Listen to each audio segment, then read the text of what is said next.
हीरों का सच। एक बार राजा कृष्णदेव राय दरबार में बैठे मंत्रियों के साथ विचार विमर्श कर रहे थे कि तभी एक व्यक्ति उनके सामने आकर कहने लगा, महाराज, मेरे साथ न्याय करें। मेरे मालिक ने मुझे धोखा दिया है। इतना सुनते ही महाराज ने उससे पूछा, तुम कौन हो और तुम्हारे साथ क्या हुआ है? अन्नदाता, मेरा नाम नामदेव है। कल मैं अपने मालिक के साथ किसी काम से एक गांव में जा रहा था। गर्मी की वजह से चलते चलते हम थक गए और पास में स्थित एक मंदिर की छाया में बैठ गए। तभी मेरी नज़र एक लाल रंग की थैली पर पड़ी जो कि मंदिर के एक कोने में पड़ी हुई थी। मालिक की आज्ञा लेकर मैंने वो थैली उठा ली। उसे खोलने पर पता चला कि उसके अंदर बेर के आकार के 2 हीरे चमक रहे थे।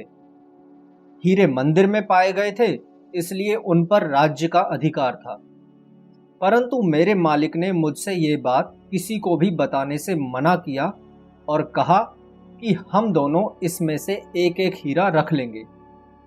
मैं अपने मालिक की गुलामी से परेशान था और इसलिए मैं अपना काम करना चाहता था, जिसके कारण मेरे मन में लालच आ गया। हवेली आते ही मालिक ने हीरे देने से साफ इनकार कर दिया। यही कारण है कि मुझे इंसाफ चाहिए। महाराज ने तुरंत कोतवाल को भेजकर नामदेव के मालिक को महल में पेश होने का आदेश दिया। नामदेव के मालिक को जल्द ही राजा के सामने लाया गया। राजा ने उससे हीरों के बारे में पूछा तो वह बोला, महाराज, ये बात सच है कि मंदिर में हीरे मिले थे, लेकिन मैंने वो हीरे नामदेव को देकर उन्हें राजकोष में जमा करने को कहा था। जब वह वापस लौटा तो मैंने उससे राजकोष की रसीद मांगी तो वह आनाकानी करने लगा। मैंने जब इसे धमकाया तो ये आपके पास आकर मनगढ़ंत कहानी सुनाने लगा। अच्छा, तो ये बात है, महाराज ने कुछ सोचते हुए कहा। क्या तुम्हारे पास इस बात का कोई सबूत है कि तुम सच बोल रहे हो? अन्नदाता, अगर आपको मेरी बात पर यकीन नहीं है तो आप मेरे दूसरे 3 नौकरों से पूछ सकते हो। वो उस वक्त वहीं थे। उसके बाद 3 नौकरों को राजा के सामने लाया गया। तीनों ने नामदेव के खिलाफ गवाही दी। महाराज 3 नौकरों और मालिक को वहीं बिठाकर अपने विश्राम कक्ष में चले गए और सेनापति तेनालीराम महामंत्री को भी इस विषय में बात करने के लिए वहां बुलवा लिया। उनके पहुंचने पर महाराज ने महामंत्री से पूछा, आपको क्या लगता है, क्या नामदेव झूठ बोल रहा है? जी महाराज, नामदेव ही झूठा है। उसके मन में लालच आ गया होगा और उसने हीरे अपने पास ही रख लिए होंगे। सेनापति ने गवाहों को झूठा बताया। उसके हिसाब से नामदेव सच बोल रहा था। तेनालीराम चुपचाप खड़ा सबकी बातें सुन रहा था।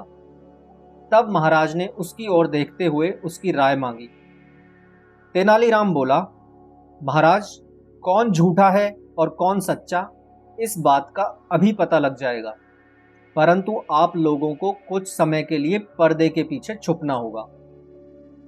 महाराज इस बात से सहमत हो गए, क्योंकि वो जल्दी से जल्दी इस मसले को सुलझाना चाहते थे, इसलिए पर्दे के पीछे जाकर छुप गए।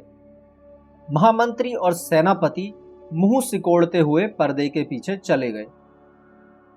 अब विश्राम कक्ष में केवल तेनालीराम ही दिखाई दे रहा था। अब उसने सेवक से कहकर पहले गवाह को बुलाया।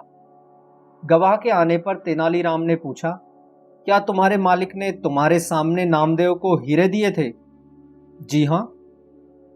फिर तो तुम्हें हीरे के रंग और आकार के बारे में भी पता होगा। तेनालीराम ने एक कागज और कलम गवाह के सामने करते हुए उससे कहा, लो, मुझे इस पर हीरे का चित्र बनाकर दिखाओ। इतना सुनते ही उसकी सिट्टी पिट्टी गुल हो गई और बोला, मैंने हीरे नहीं देखे, क्योंकि वो लाल रंग की थैली में थे। अच्छा, अब चुपचाप वहां जाकर खड़े हो जाओ। अब दूसरे गवाह को बुलाकर उससे भी यही प्रश्न पूछा गया। उसने हीरों के रंग के बारे में बताकर कागज पर 2 गोल गोल आकृतियां बनाकर अपनी बात साबित की। फिर उसे भी पहले गवाह के पास खड़ा कर दिया गया और तीसरे गवाह को बुलाया गया। उसने बताया कि हीरे भोजपत्र की थैली में थे, इस वजह से वह उन्हें देख नहीं पाया। इतना सुनते ही महाराज पर्दे के पीछे से सामने आ गए।